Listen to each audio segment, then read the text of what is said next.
You know, we live in an incredibly distracted world. In fact, we're busier than ever. Some people report that productivity is up, but by the same token, we're exhausted, we're tired, we're working 24/7.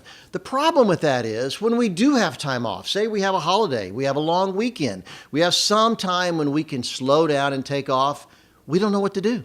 We don't know what to do. So on today's episode, I'm going to talk about things you need to think about when you have time off in a way that will recharge you, will refresh you, will get you reset for the next time you have to go into battle. So today, we're talking about what to do when you have time off.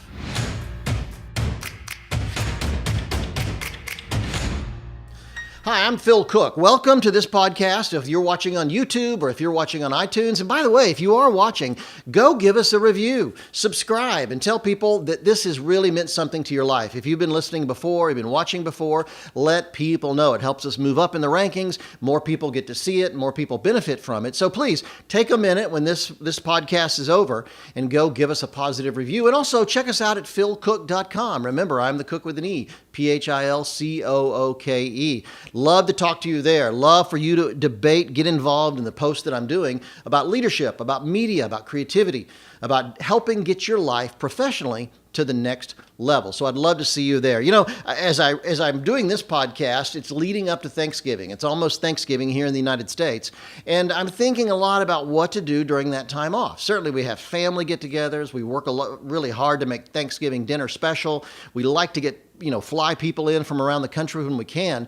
But it's also a time to take off. And many times, as I said in the teaser, we're so busy all the time and we complain about being busy. I know people that anytime you ask them, well, how are you doing today? First thing they pop out with, well, I'm busy. I'm so busy.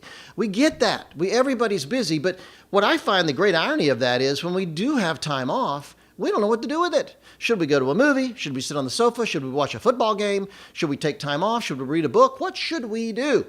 So in today's episode, I want to talk a little bit about ideas for you to consider when you do have time off. It may be a holiday like Thanksgiving, Christmas, Easter, some other time. It may be a long weekend that we do get from time to time, or it just may be a day, a break, and your incredibly difficult and intensive schedule. Whatever it is, here's some things I want you to think about.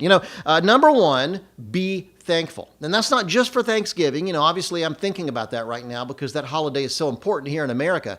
But you know what? We should really think more about being thankful, not just for the great things we have, the house that we have, the job that we have, the friends that we have, but we also should use that opportunity to encourage and thank our team.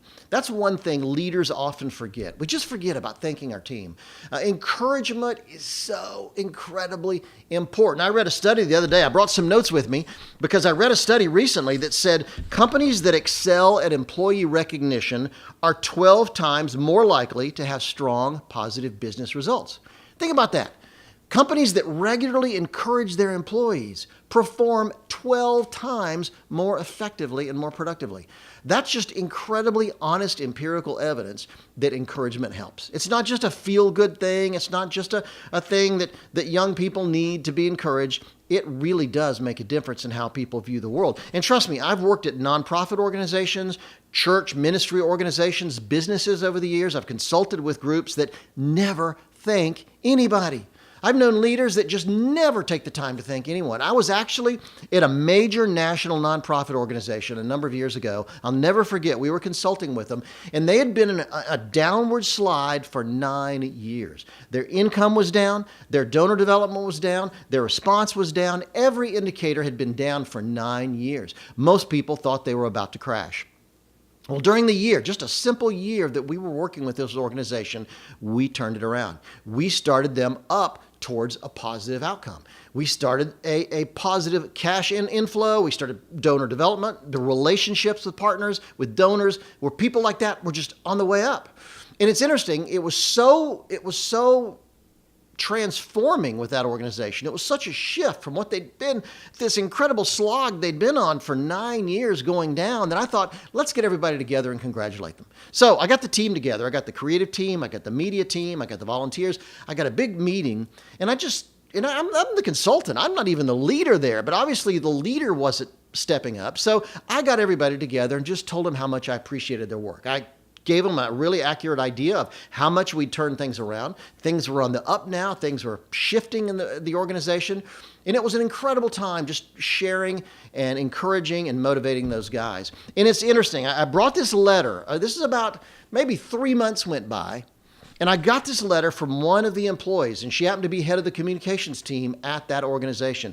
Here's what she said. She said, Phil, I just wanted to thank you in writing for an email you sent me congratulating our team in the meeting we had, telling us how we helped turn the revenue around after the ministry's long downturn.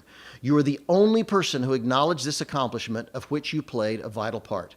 Our entire team was grateful for your kind words and observations. You added an exclamation point on my many years of service at this organization. I will always be grateful that God allowed our paths to cross. Think about that. This is a woman who had run communications at this organization for more than a decade, and she had never been thanked for that work. I was an outsider. I was the consultant. And yet I came in and took the time to thank her. And she was so moved, she actually sent me a written thank you letter. And I was, thrilled to get the thank you, but at the same time, I was incredibly saddened to think that here's a woman and her whole team that's worked so hard for so many years, and yet they've never been recognized for that work, particularly after they'd shifted and turned the place around after a 9-year slide. So, number one, take the time when you have a long weekend, take the time and encourage people. Thank them. Send them a little note. And by the way, for what it's worth, a handwritten note means an enormous amount. In the digital age, where we're being overwhelmed, I read a statistic just day before yesterday that said we receive now 265 billion emails a day in the world. 265 billion emails every single day. In that world, another email really doesn't make a big impression on people. Not certainly a thank you email. It's better than nothing maybe, but a handwritten note really can impact somebody's life. So think about that. I remember a philosopher back in 1767 said, instruction does much, but encouragement is everything. So, number one, when you find a day off, when you find a holiday, when you have an experience where you have a little time to reflect, think about who you need to thank. Who you need to thank, and send them a little encouraging note. It can make a world of difference. The second thing to think about on a long holiday is do the cleanup. At Thanksgiving, it's so funny. Actually at every meal at my house, my wife, Kathleen, is an incredible cook. Unbelievable cook. Look, I hit the jackpot when it comes to a wife who knows how to cook because I was raised a Southern boy. My mom, she did all the cooking in our house. I don't think my dad ever touched a plate his whole adult life. And my mom was the cook at our house. And I never learned to cook. And so I'm pretty good at a bowl of cereal. I'm pretty mean with a good bowl of cereal. But other than that, I'm worthless. So I really hit the jackpot with Kathleen. She's a brilliant cook. So I took it on myself. I can't do anything positive in the kitchen except clean up. So I've taken it on. I'm the cleanup guy. So every meal we have, she fixes, I clean up. And when it comes to Thanksgiving, that's a really big job. But you know what? I jump into it because it's my job. But let me tell you something. There's a bigger lesson to learn than just clean up after a holiday dinner. The big lesson to learn is do the job nobody else wants to do. Let me tell you something. In your career, when you have some time off, you start thinking about what are the jobs in my organization that nobody wants to do. You tackle those jobs. Number one, your boss, your leaders will be incredibly grateful. Number two, you're more likely to get noticed if you do a good job.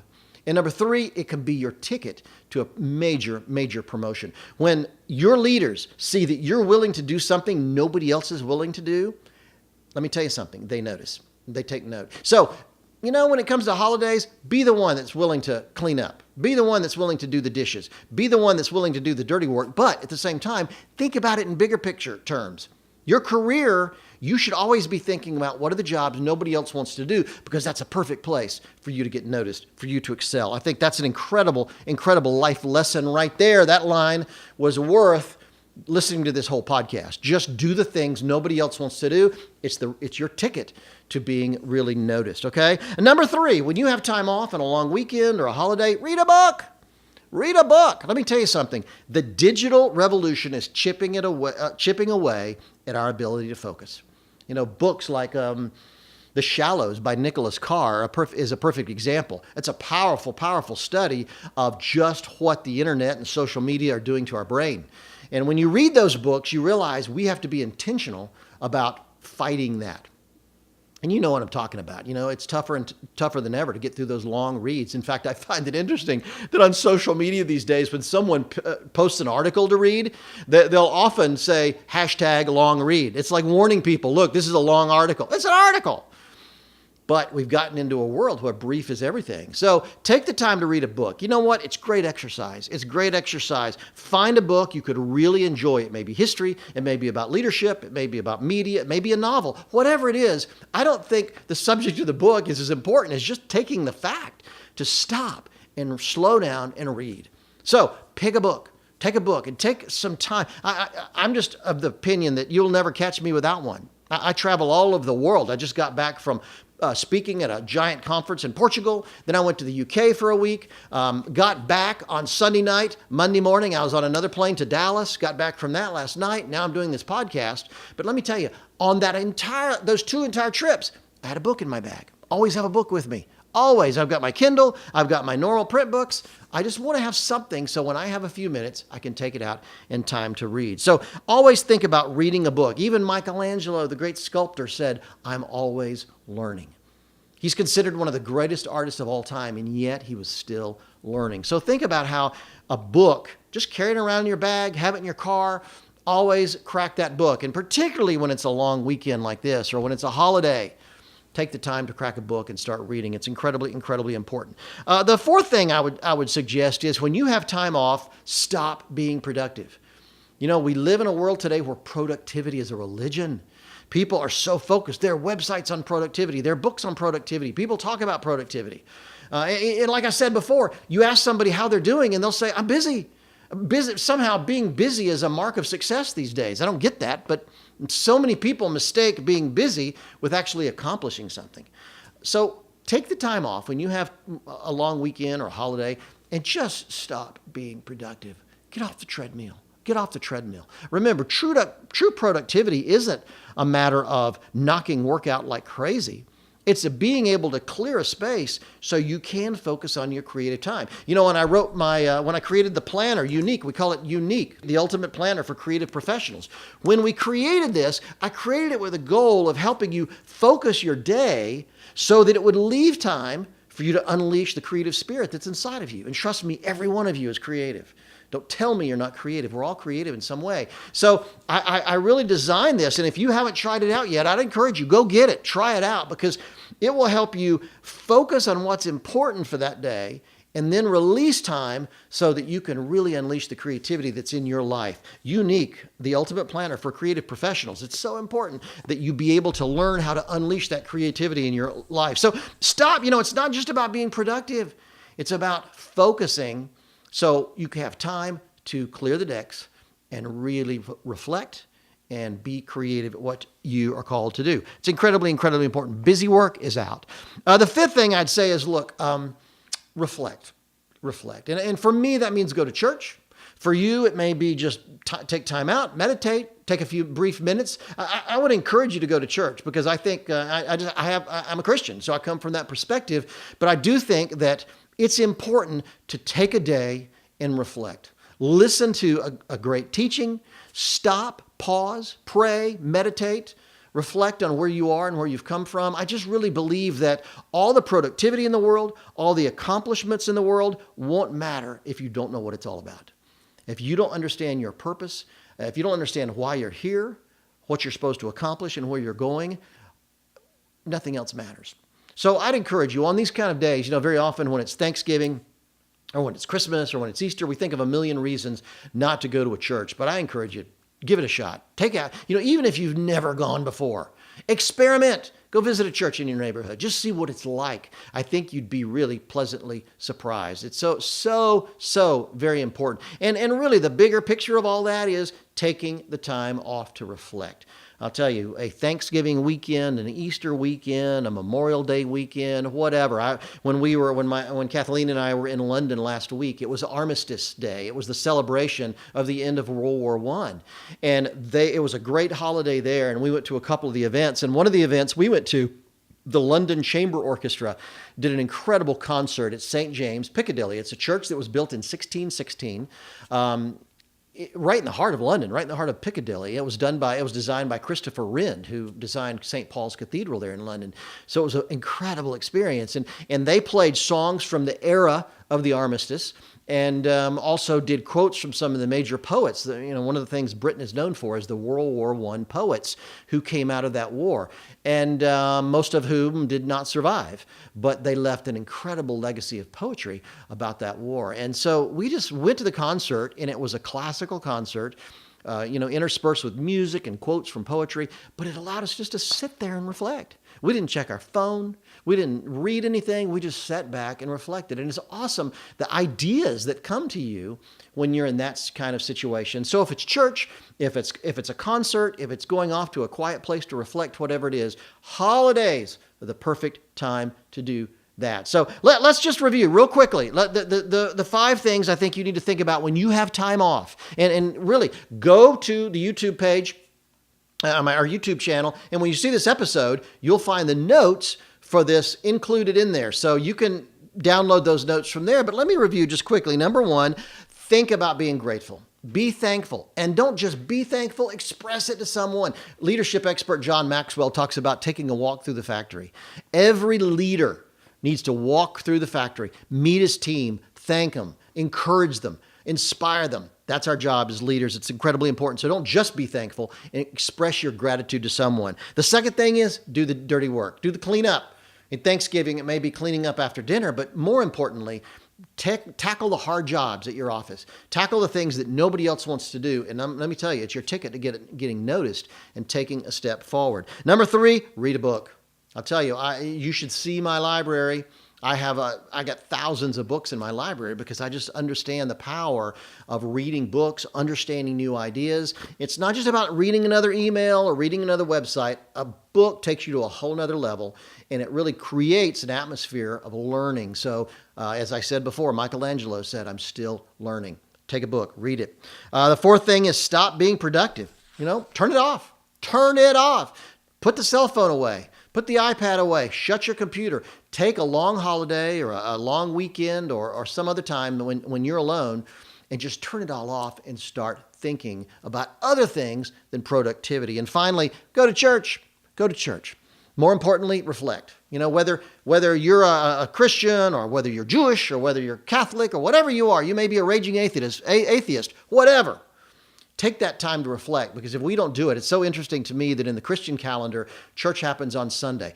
God created the earth. On the 7th day, he rested. Let me tell you, if God needs to rest, we need to rest. And so I think that's an interesting interval, that every 7 days we take a day off to pause, to reflect, and refresh ourselves. It's incredibly, incredibly important. Sounds cheesy, but I'm going to tell you something. It will recharge you for the next week, and you'll approach the week in an entirely different attitude. So, 5 things to think about when you have time off. I'd encourage you, revisit it, and go over it right before a big holiday or a long weekend or a time that you have to be alone. So come to the Phil Cook channel on YouTube, go to the Phil Cook podcast on iTunes, and again, write a review.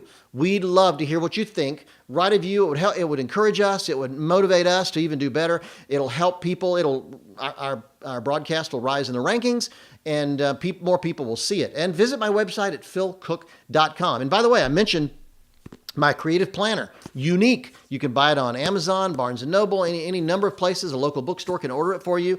I just think it will transform your productivity and transform the way you view creativity, because it will help you focus on what you need to do, then release you to unleash some amazing creative things in your own life. Thanks for tuning in, and stay tuned. Subscribe. Remember, subscribe so you can stay in touch with every episode that comes out, and we'll see you next time.